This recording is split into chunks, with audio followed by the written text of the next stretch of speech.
आइए आज आप सब सुनेंगे अधिक मास पुरुषोत्तम मास महात्म्य कथा में 14वें अध्याय की कथा। अब तक आपने 1 से लेकर के 13 अध्याय कथा को श्रवण किया। अगर पिछले अध्याय कथा को नहीं सुना हो तो आप हमारे चैनल पे जाकर के वहाँ पे वीडियो अपलोड है, आप वहाँ से पिछले अध्याय कथा को श्रवण कर सकते हैं। हिंदू धर्म में अधिक मास का पुरुषोत्तम मास का बड़ा ही विशेष महत्व माना गया है। इन दिनों गंगा स्नान करना, भगवान विष्णु का पूजन करना, भगवान श्री कृष्ण का पूजन करना, भगवान शिव का पूजन करना, इन सबों का बड़ा ही विशेष महत्व होता है। और जितने भी पुण्य कार्य किए जाते हैं उसका कई गुना पुण्य फल प्राप्त भी होता है। तो आइए सुनते हैं अधिक मास पुरुषोत्तम मास महात्म्य कथा में 14वें अध्याय की कथा। तो बोलिए प्रेम से भगवान विष्णु की जय, माता लक्ष्मी की जय। श्री नारायण जी बोले, इसके बाद चिंता से आतुर राजा दृढ़धनवा के घर वाल्मीकि मुनि आए, जिन्होंने परम अद्भुत तथा सुंदर रामचंद्र जी का चरित्र वर्णन किया।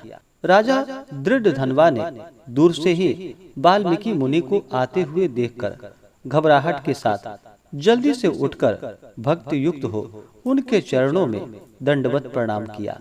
भली भांति पूजा कर उत्तम आसन पर ऋषि को बैठाकर उनके चरणों को गोद में लेकर दोनों हाथों से धोया और उस चरणोदक को बड़े हर्ष के साथ सिर से धारण कर शुक पक्षी की बात स्मरण करता हुआ राजा दृढ़धनवा ने मधुर वचन से यूं कहा। दृढ़धनवा बोला कि हे भगवान, इस समय मैं कृत्य हूँ, भाग्यवान हूँ, मेरा जन्म सफल हुआ। हे प्रभु, आज मेरा मनोरथ पूर्ण हुआ। आज आपके प्रत्यक्ष दर्शन से शास्त्रादिकों के यथार्थ अर्थ का ज्ञान सफल हुआ। हे जगत के पावन करने वालों के पावन करने वाले, आज मैं अपने भाग्य का क्या वर्णन करूं। श्री नारायण जी बोले।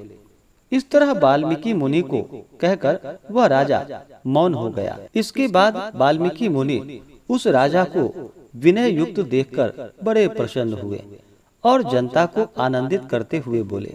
वाल्मीकि मुनि बोले, हे नृपश्रेष्ठ, ठीक है, तुमने उक्त प्रकार की सब बातों का होना संभव है।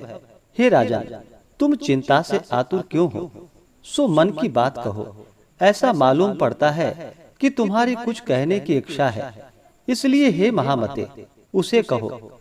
राजा दृढ़धनवा बोला, आपके चरण कमल की कृपा से हमेशा सुख है, परंतु हे विद्वान, हमारे हृदय में एक बड़ा संदेह है। वन में होने वाले शुक पक्षी के मुख से निकले हुए बाण के समान उस वचन को दूर करे। किसी समय मैं शिकार खेलने के लिए गहन वन में निकल गया। वहां भ्रमण करता हुआ एक तालाब देखा, उसका जल पिया। बाद में थकावट दूर करने के लिए एक बड़े वट वृक्ष के नीचे बैठ गया। अत्यंत घनी तथा सुंदर छाया वाले और मन एवं नेत्र को आनंद देने वाले उस वृक्ष पर बैठे हुए सुंदर शुक पक्षी को देखा। उस शुक पक्षी पर हमारी दृष्टि गई। तब उसने हमारे सम्मुख होकर एक श्लोक पढ़ा कि इस पृथ्वी पर विद्यमान अतुल सुख को देखकर तू तत्व आत्मा का चिंतन नहीं करता है तो इस संसार के पार कैसे जाएगा। मैं इस प्रकार शुक पक्षी के वचन को सुनकर विस्मित हो गया। हे ब्राह्मण, मैं नहीं जानता कि उस शुक पक्षी ने क्या कहा। हे प्रभु, आप हमारे हृदय के संदेह को दूर करने के योग्य हैं। हमारा राज्य सुख तथा सुंदर 4 पुत्र, सुंदर प्रतिव्रता स्त्री, हाथी, घोड़ा, रथ, सेना, हे ब्राह्मण, ये सब अतुल समृद्धि इस समय हमें किस पुण्य से प्राप्त है, यह सब विचार कर संक्षेप में कहने के आप योग्य हैं। राजा दृढ़धनवा के वचन को वाल्मीकि मुनि सुनकर प्राणायाम कर एक मुहूर्त तक ध्यान में मग्न हो गए। हाथ में रखे हुए आंवला के फल के समान विश्व संसार के भूत, भविष्य और जो वर्तमान विषय है उनको हृदय में समाधि के बल से जानकर और निश्चय कर राजा से बोले। वाल्मीकि मुनि बोले कि हे राजाओं में श्रेष्ठ, अपने पूर्व जन्म का चरित्र तुम सुनो। हे राजेंद्र, पूर्व जन्म में आप द्रविड़ देश के ताम्रपर्णी नदी के किनारे वास करने वाले सुदेव नामक ब्राह्मण थे। धार्मिक सत्यवादी, जो मिल जाए उतने ही में संतोष करने वाले, वेदाध्ययन में संपन्न, विष्णु भक्ति में परायण रहा करते थे। आपने अग्निहोत्र आदि यज्ञों के द्वारा भगवान हरि को प्रसन्न किया। इस प्रकार रहते हुए तुम्हारी गुणवती स्त्री थी। वह गौतम ऋषि की सुंदर कन्या गौतमी नाम से प्रसिद्ध शंकर की सेवा में तत्पर, पार्वती के समान तुम्हारी प्रेम से सेवा करती थी। गृहस्थ आश्रम धर्म में धर्म पूर्वक वास करते बहुत समय बीत गया, परंतु तुम्हें कोई संतान नहीं हुई।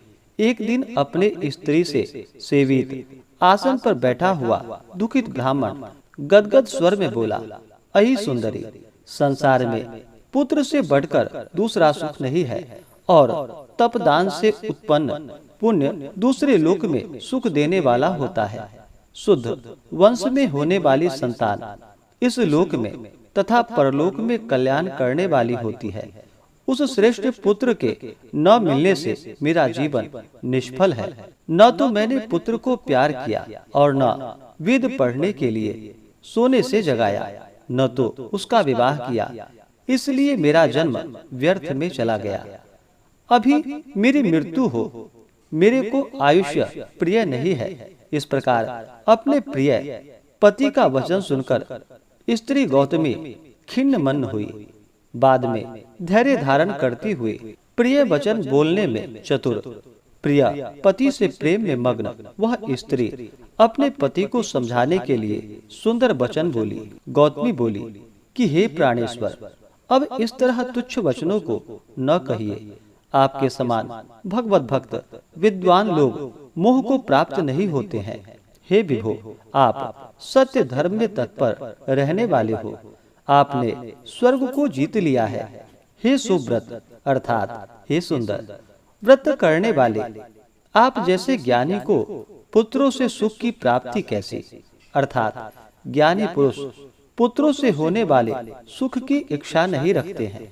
हे ब्राह्मण, पहले चित्रकेतु नामक राजा पुत्र शोक से संतप्त हुआ, तब नारद और अंगिरा ऋषि के आने पर पुत्र शोक से मुक्त हो संसार से उद्धार को प्राप्त हुआ। इसी प्रकार राजा अंगवेन नामक दुष्ट पुत्र के कारण रात्रि के समय वन को चला गया। इस तरह हे स्वामी, आपको भी संताति दुख देने वाली होगी। फिर भी हे तपोधन, यदि आपको सतपुत्र की लालसा है तो प्रसन्नता से जगत के नाथ समस्त अर्थों के दाता हरि भगवान की आराधना करे। हे ब्राह्मण, पहले सांख्याचार्य कर्दम ऋषि ने जिनकी आराधना कर पुत्र को प्राप्त किया, जो कि पुत्र योगियों में श्रेष्ठ कपिल देव नाम से प्रसिद्ध हुआ। ब्राह्मण श्रेष्ठ इस प्रकार अपनी धर्म पत्नी के वचन को सुनकर तथा निश्चय कर उस अपनी गौतमी स्त्री के साथ ताम्रपर्णी नदी के तट पर गया। वहां जाकर उस पवित्र तीर्थ में स्नान कर अत्यंत श्रेष्ठ तप करता और 5-5 दिन के बाद सूखे पत्ते तथा जल का आहार करता था। इस प्रकार तप करते उस तपोनिधि सुदेव ब्राह्मण को 4000 वर्ष व्यतीत हो गए। हे ब्राह्मण, उसके इस तपस्या से तीनों लोक कांप उठे। भक्तवत्सल भगवान उस सुदेव ब्राह्मण के अत्यंत उग्र तपस्या को देखकर जल्दी से गरुड़ पर सवार होकर प्रकट हुए।